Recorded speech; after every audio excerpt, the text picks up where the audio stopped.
Papua masih menjadi bagian dari Hindia Belanda. Pada tahun 1963, Papua menjadi bagian dari Indonesia. Papua Barat menjadi bagian dari Indonesia setelah Perjanjian New York pada tahun 1962. Perjanjian ini mengatur penyerahan wilayah dari Belanda ke Indonesia melalui PBB dengan syarat diadakan penentuan pendapat rakyat di Papua. Pada tahun 1969, penentuan pendapat rakyat atau PPRA diselenggarakan oleh pemerintah Indonesia dengan pergerakan PBB.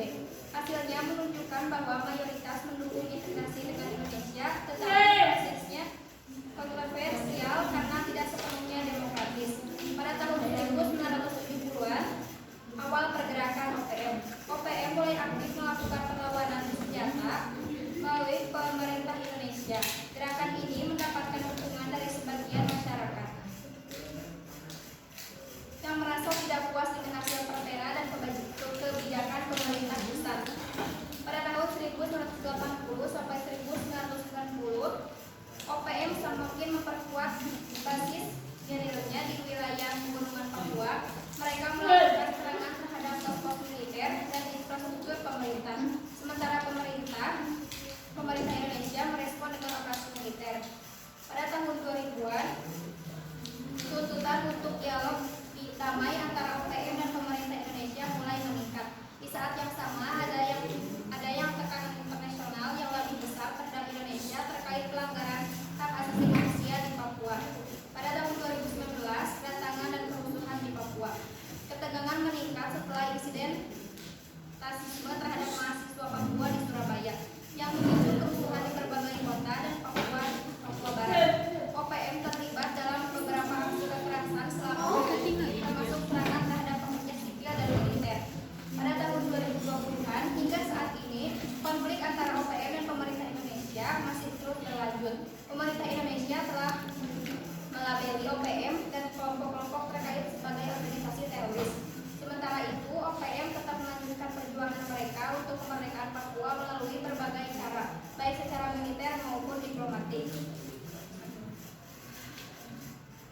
Pasal-pasal yang dilanggar oleh OPM yang pertama itu Undang-Undang Nomor 15 Tahun 2003 UU Anti Terorisme. Sejak 2021, pemerintah Indonesia melabeli OPM dan kelompok-kelompok bersenjata terkait sebagai organisasi teroris. Oleh karena itu, OPM juga dianggap melanggar Undang-Undang Anti Terorisme.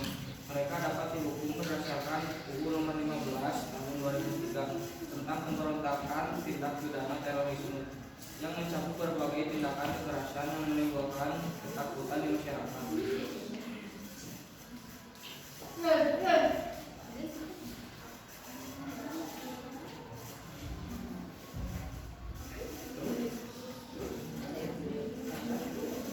Pasal 338 KUHP pembunuhan.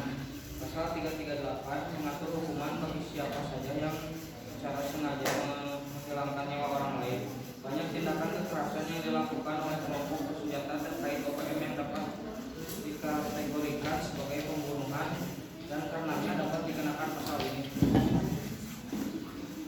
yang diakui secara universal. 1. Hak asasi manusia. Semua orang termasuk anggota OPM memiliki hak asasi manusia yang diakui secara internasional, seperti hak atas hidup, kebebasan dari penyiksaan, dan hak untuk diperlakukan secara manusiawi dalam proses hukum. 2. Atas perlindungan hukum. Anggota OPM berhak atas perlindungan hukum dan proses peradilan yang adil jika mereka ditangkap atau diadili oleh pemerintah Indonesia. 3. Hak atas kebebasan berekspresi.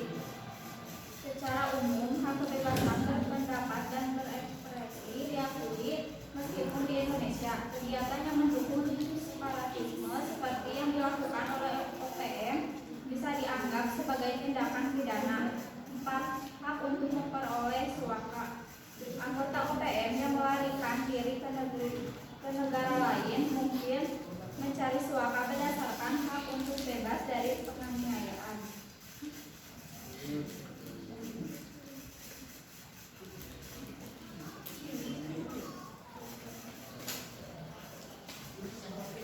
Kewajiban ketaatan terhadap hukum internasional. Meskipun berupaya untuk kemerdekaan, anggota OPM tetap terikat oleh hukum internasional, terutama dalam konteks hak asasi,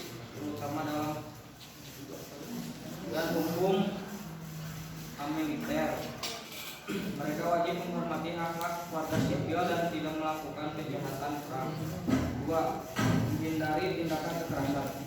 Dalam konteks hukum internasional, gerakan separatisme yang terlibat dalam konflik bersenjata diharuskan menghindari tindakan kekerasan terhadap non-hambatan atau warga sipil.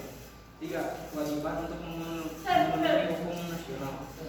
Secara de jure, anggota OPM sebagai warga negara Indonesia memiliki kewajiban untuk mematuhi hukum nasional.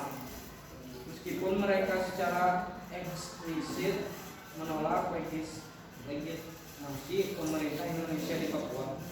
4.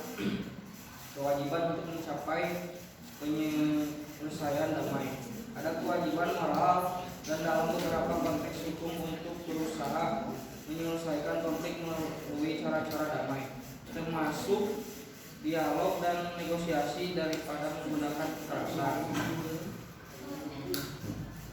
Kesimpulan kasus OPM mencerminkan konflik yang kompleks dan berkepanjangan antara pemerintah Indonesia dan kelompok separatis di Papua. Kesimpulan dari kasus ini meliputi 1. Motivasi dan sejarah.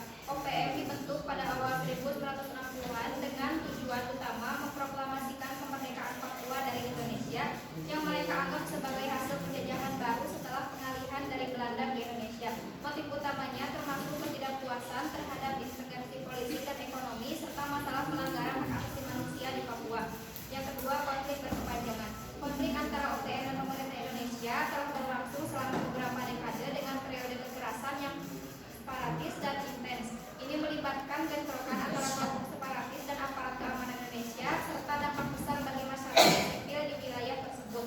Yang ketiga, penegakan pemerintah. Pemerintah Indonesia telah menerapkan berbagai pendekatan untuk mengatasi masalah ini, termasuk operasi militer, program pembangunan, dan tawaran otonomi khusus. Namun pendekatan ini seringkali dinilai tidak memadai oleh pihak-pihak di Papua dan ketidakpuasan tetap ada.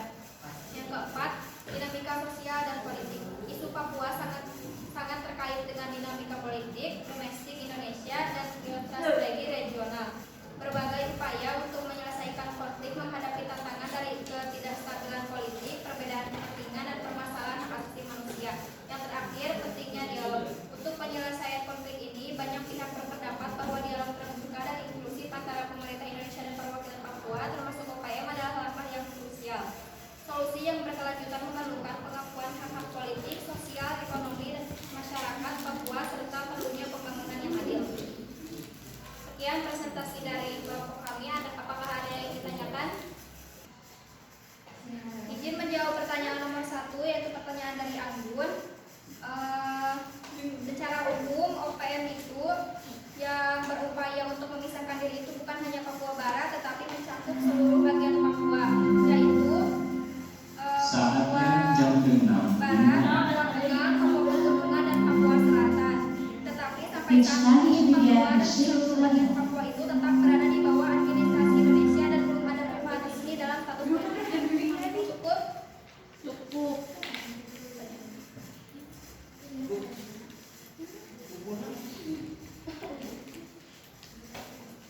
Tapi kalau ada yang kan nanti tes di OPM yang nggak ikut OPM terus udah berjaya si Papua teh tetap ikut ke negara si OPM-nya apa tetap di Indonesia?